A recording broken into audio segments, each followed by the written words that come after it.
দুশ্চিন্তা এবং ডিপ্রেশন আমাদের জীবনেরই অবিচ্ছেদ্য অঙ্গ। আজ আমরা সেরকম কয়েকটি আমলের কথা বলবো, যে আমলগুলোর মাধ্যমে আমাদের বিপদ আপদ এবং মুসিবত আল্লাহ রাব্বুল আলামিন দূর করবেন, লাঘব করবেন, এবং বিপদ আপদেও আমাদেরকে আল্লাহ রাব্বুল আলামিন মানসিকভাবে প্রশান্ত এবং স্থির রাখবেন। আর সেই আমলগুলোর মধ্যে থেকে সর্বপ্রথম এবং প্রধান যে আমলটির কথা বলবো তা হলো যিকরুল্লাহ বা আল্লাহর জিকির। আল্লাহর জিকির এর চাইতে কার্যকর কোনো ঔষধ আর নেই ডিপ্রেশন দূর করবার জন্য। কোরআনে কারীমে আল্লাহ তাআলা বলেছেন, আলা বিযিকরিল্লাহি তাতমাইন্নুল কুলুব। আল্লাহ তাআলার জিকির এর মাধ্যমে মানুষের অন্তরসমূহ প্রশান্ত হয়ে থাকে। আল্লাহ তাআলার স্মরণ অন্তরে রাখা, মুখে আল্লাহ তাআলার কথা বলা, আল্লাহর সঙ্গে একান্তে কথা বলা, এর মাধ্যমে ডিপ্রেশন দূর করা যায় সবচেয়ে সহজে। আল্লাহর জিকির বা যিকরুল্লাহর একটা বিশেষ পদ্ধতি হলো কোরআনে কারীমের তিলাওয়াত। কোরআনে কারীমের তিলাওয়াত যদি আপনি করেন অর্থ সহকারে বুঝে, দেখবেন মানসিকভাবে আল্লাহ রাব্বুল আলামিন অলৌকিকভাবে, বিস্ময়করভাবে আপনার মধ্যে প্রশান্তি সৃষ্টি করে দিবেন। যিকরুল্লাহ বা আল্লাহর জিকিরের আরেকটি বিশেষ পদ্ধতি হলো সকাল এবং সন্ধ্যায় প্রিয় নবী সাল্লাল্লাহু আলাইহি সাল্লাম অনেকগুলো জিকির এবং দোয়া আল্লাহর কাছে নিবেদন করতেন। সেগুলো যদি আমরা নিয়মিত করতে পারি তাহলে সেক্ষেত্রে যিকরুল্লাহ এর মাধ্যমে দুশ্চিন্তা এবং ডিপ্রেশন থেকে বাঁচার উপায় আমরা খুঁজে পাবো ইনশাআল্লাহ বিইذনিল্লাহ। দ্বিতীয় যে আমলটির মাধ্যমে দুশ্চিন্তা এবং পেরেশানি থেকে আমরা মুক্তি লাভ করতে পারি তা হলো প্রিয় নবী সাল্লাল্লাহু আলাইহি সাল্লামের সারা জীবনের একটি গুরুত্বপূর্ণ আমল এবং স্পেশাল জিকির, যে জিকির তিনি আল্লাহ তাআলার কাছে নিবেদন করতেন তার কঠিন সময়, যখন দেয়ালে পিঠ থেকে যেত ঠিক সেই সময়। আর সেই জিকিরটি হলো লা ইলাহা ইল্লাল্লাহুল আযীমুল হালিম, লা ইলাহা ইল্লাল্লাহু রাব্বুল আরশিল আযীম, লা ইলাহা ইল্লাল্লাহু রাব্বুস সামাওয়াতি ওয়া রাব্বুল আরদ ওয়া রাব্বুল আরশিল কারীম। এই জিকিরের মাধ্যমে আল্লাহ রাব্বুল আলামিনের একত্ববাদের স্বীকৃতি, আল্লাহর মাহাত্ম্য বর্ণনা করার মাধ্যমে আমরা দুশ্চিন্তা এবং পেরেশানি থেকে মুক্তি লাভ করতে পারবো ইনশাআল্লাহ বিইذনিল্লাহ।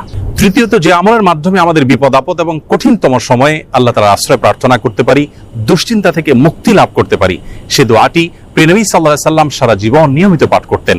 আনাস রাদিয়াল্লাহু তাআলা আনহু তার 10 বছরের সেবক ছিলেন। তিনি বলেছেন, আমি নবী আলাইহিস সালামকে দেখেছি এই দোয়া সবসময় তিনি পাঠ করতেন এবং আল্লাহ তাআলার কাছে দুশ্চিন্তা এবং পেরেশানিতে আশ্রয় প্রার্থনা করতেন। আর সে দোয়াটি হলো আল্লাহুম্মা ইন্নী আউযু বিকা মিনাল হাম্মি ওয়াল হাযান ওয়াল আজজি ওয়াল কাসাল ওয়াল বুখলি ওয়াল জুবন ওয়া যালা'আদ দাইনি ওয়া গালাবাতির রিজাল।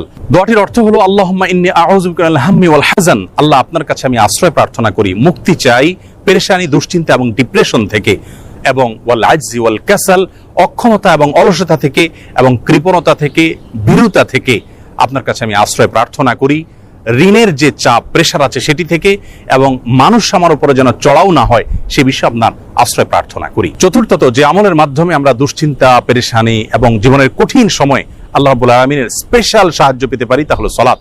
সালাত হলো আল্লাহর সঙ্গে সংযোগ স্থাপনের সবচেয়ে সহজ মাধ্যম। প্রিয় নবী সাল্লাল্লাহু আলাইহি সাল্লাম বলেছেন, সহিহ মুসলিমে বর্ণিত হয়েছে, আকরাবু মা ইয়াকুনুল আবদু মির রাব্বিহি ওয়া হুয়া সাজিদ, বান্দা যখন সিজদায় চলে যায় তখন আল্লাহর সবচেয়ে নিকটতম অবস্থানে সে চলে যায়, আল্লাহর সবচেয়ে কাছাকাছি যেতে পারে। এজন্য প্রিয় নবী সাল্লাল্লাহু আলাইহি সাল্লামের সারা জীবনের অভ্যাস ছিল, সূরা আবু দাউদে বর্ণিত হয়েছে, কানা ইযা হাযাবাহু আমরুন ফাযাআ ইলা সালাত। প্রিয় নবী সাল্লাল্লাহু আলাইহি সাল্লামের জীবনে যখনই কোনো সমস্যা দেখা দিত তিনি সালাত আরম্ভ করতেন। এজন্য দুশ্চিন্তা থেকে মুক্তির জন্য সালাত এটি অতুলনীয় আমল, এর সঙ্গে অন্য কোনটির কোনো তুলনা চলে না। আমরা যখনই কোনো বিপদ দেখা দিবে, কোনো পেরেশানিতে আমরা ভেঙে পড়ার উপক্রম হব, তখনই সাথে সাথে ওযু করে আমরা যদি নিষিদ্ধ সময় না হয় 2 রাকাত সালাতে দাঁড়িয়ে যাব, দীর্ঘ কেরাতে, দীর্ঘ রুকুতে, দীর্ঘ সেজদায় ধীর স্থিরতার সাথে 2 রাকাত সালাত আদায় করে আল্লাহর কাছে হাত তুলে আমরা চোখের পানি ফেলে দিব।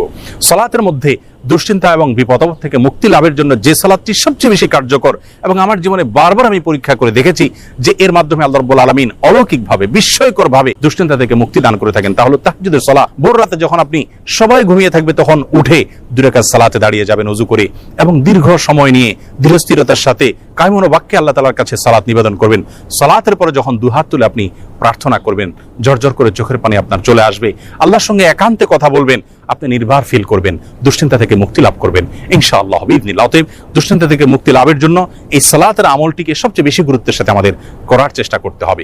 5 নম্বর যে আমলটির মাধ্যমে আমরা বিপদ আপদ এবং কঠিন সময় আল্লাহ তাআলা আশ্রয় প্রার্থনা করতে পারি তা হলো ইস্তেগফার। ইস্তেগফার এমন একটি বিষয় যে কোনো বর্ণনায় বর্ণিত হয়েছে, নবী আলাইহিস সালাম বলেছেন, মান লাজিমাল ইস্তেগফার, যে ব্যক্তি ইস্তেগফারকে নিজের জন্য অবধারিত করে নেয়, অপরিহার্য করে নেয়, নিয়মিত ইস্তেগফার করতেই থাকে, আল্লাহ রাব্বুল আলামিন তার সমস্ত পেরেশানি থেকে মুক্তির পথ তার জন্য সহজ করে দেন দেন এবং বের করে দেন। এবং কোরআন কারীমে আল্লাহ তাআলা বলেছেন ওয়া মা কানা আল্লাহু মুআযযিবাহুম ওয়া হুম ইস্তাগফিরুন, যেই মানুষেরা ইস্তিগফারের মধ্যে রত থাকে আল্লাহর আযাব তাদের প্রতি আসে না। এজন্য দুশ্চিন্তা, বিপদ আপদ, পেরেশানি, টেনশন, যে কোনো কঠিন সময় আমরা বেশি থেকে বেশি ইস্তিগফার করব।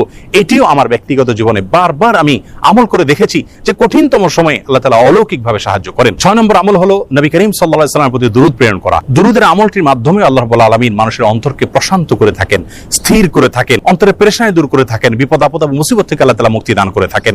7 নম্বর এবং সর্বশেষ যে আমলটি কথা বলবো তা হলো সাদাকা, দান সাদকা। সাধ্য অনুযায়ী আমরা যতটুকু করব এর মাধ্যমে আল্লাহ তাআলা আমাদেরকে বিপদ আপদ এবং কঠিন সময়ে সাহায্য করবেন, মুক্তি নসিব করবেন। সর্বশেষ যে কথাটি বলতে চাই প্রিয় দর্শক, বিপদ আপদ এবং মুসিবত আল্লাহ তাআলা কখনো কখনো বান্দাকে দিয়ে থাকেন বান্দার কল্যাণে, যার বিনিময়ে আল্লাহ রাব্বুল আলামিন জান্নাত দিবেন।